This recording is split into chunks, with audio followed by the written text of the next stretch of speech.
السلام عليكم ورحمة الله وبركاته. أهلا بيكم في فيديو جديد. هنتكلم في فيديو النهاردة عن تطبيق 100 تقسيط. التطبيق ده مساحته 22 ميجا بايت وأكتر من 100 ألف عملية تحميل.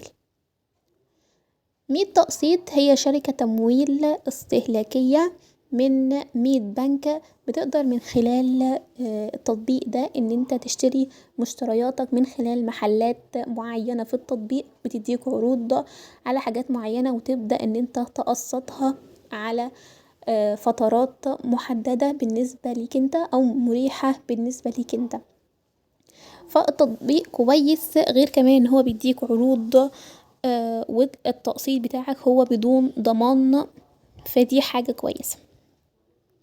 التطبيق مشكلته ان هو معقد في تسجيل الدخول، يعني انت عشان تسجل دخول معقد جدا وبيطلب منك معلومات كتيرة جدا علشان تسجل الدخول، غير كمان ان عدد المحلات اللي بتقدر تقسط من خلالها قليلة جدا، وكمان في عدم وضوح في الشروط والأحكام بتاعة التقسيط، وغير كمان هو مش بيوضح لك الفوائد وشهور التقسيط. كل الحاجات دي مش موضحة بشكل كافي في التطبيق، فدي حاجة مش كويسة.